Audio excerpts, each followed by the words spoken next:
What's good, people? It is Tony the Savant back again. And before we get started, ladies and gentlemen, if you don't mind, please like this video, comment on this video, and share this video, as well as hit the notification bell so you can be notified when I'm dropping content and going live on the channel.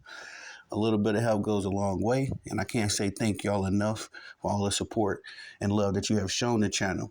So if you don't mind just doing that, I greatly appreciate that. And let's get to work because we got a potential mega fight of the century on our hands. Now, I will say this. I'm not very excited about this fight. I don't want to sound like a hater or sound like I'm, kind of being pessimistic at all, but I'm not excited to see a Terence Bud Crawford versus a Canelo Alvarez fight. Um, and uh,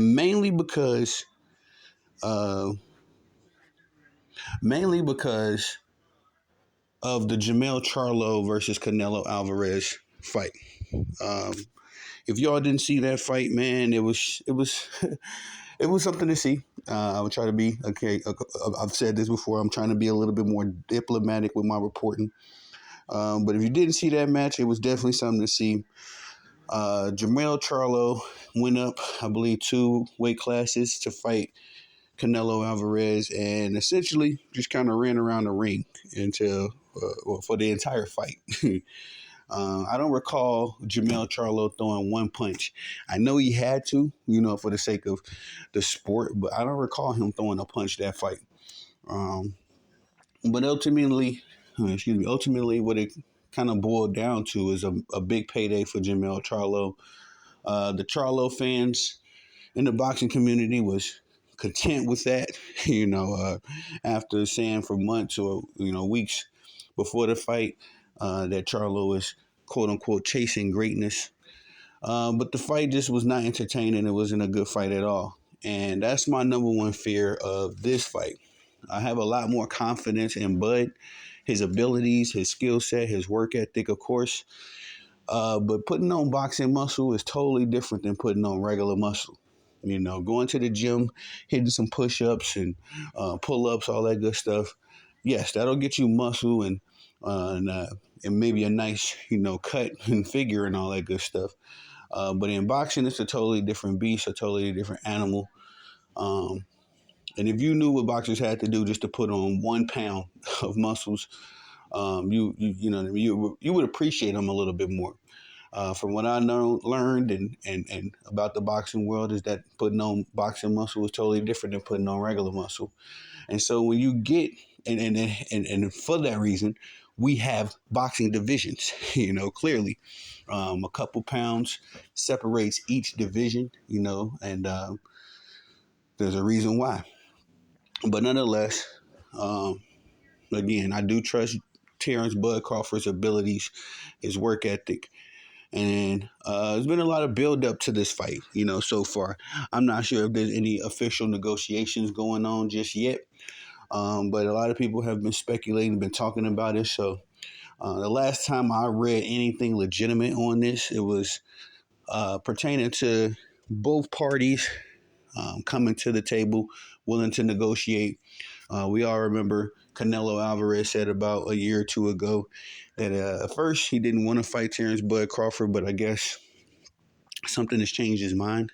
And so the last article I read about this that was serious, about getting this match together, it only said that these two was initially initiating the negotiation.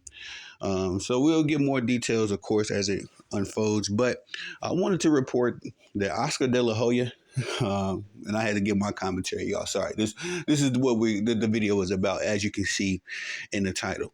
But Oscar De La Hoya has interjected his commentary on this fight, as he thinks that Terence Bud Crawford has the skills to make Canelo Alvarez look like a child in this fight. Now, I also know that Canelo and Oscar, they have a bit of a beef, and I really wasn't that aware of it until this recent fight with Canelo Alvarez with Jaime Munguia. Yeah, but the sparks was real between Canelo and Oscar De La Hoya. And again, like I say, it was news to me, may not be to y'all, but the sparks is real. So I don't know if Oscar is coming out and saying these things because of his personal slight against Canelo Alvarez, or if he has a legitimate, thought that Terence Crawford can actually dwarf Canelo Alvarez. Again, these two dudes have such vastly different skill sets.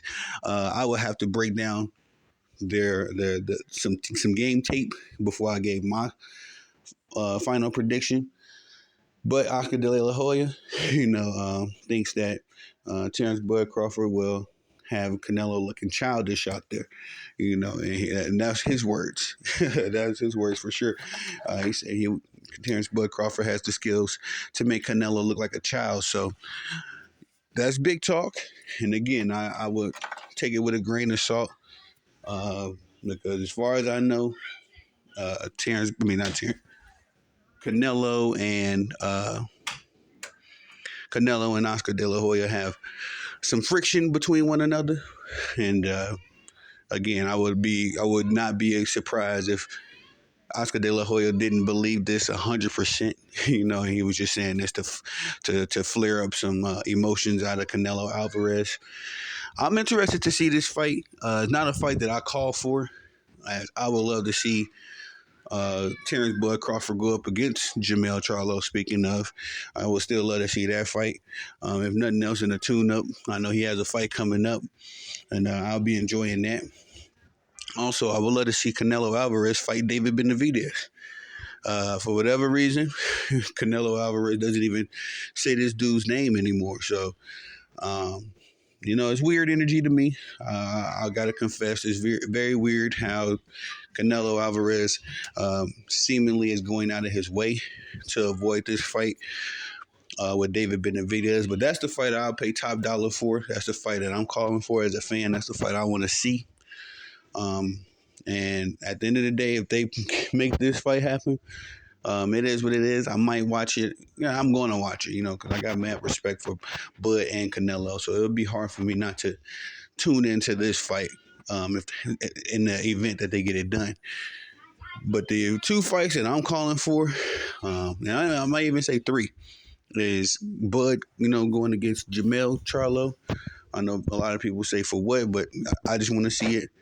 Because they talked a lot of crap to each other, during that build-up of Bud and Arrow. And that just seemed to have disappeared, and thin air. I would still like to see that fight. It's a fight that I'm interested in, as well as Canelo and Benavidez. I'll pay top dollar for those fights. But I have to make a decision as we get closer because I paid for that Jermell Charlo fight, and I was highly upset. Very upset, and I can't be duped like that again. You know what I mean? I refuse.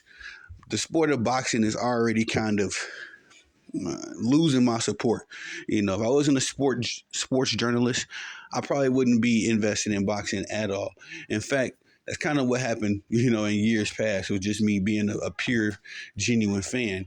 All of the malarkey and the politics that came into play with boxing really put me off, you know what I'm saying? So I just tuned out altogether, didn't care for anything. And it wasn't really until Errol Spence began his ascension that I was even mildly interested in the sport again. So, now that Errol is on the twilight end of his career, I love Boots, but like I said, all of the politics makes you hate the sport just as much as you love it, and almost makes you hate it.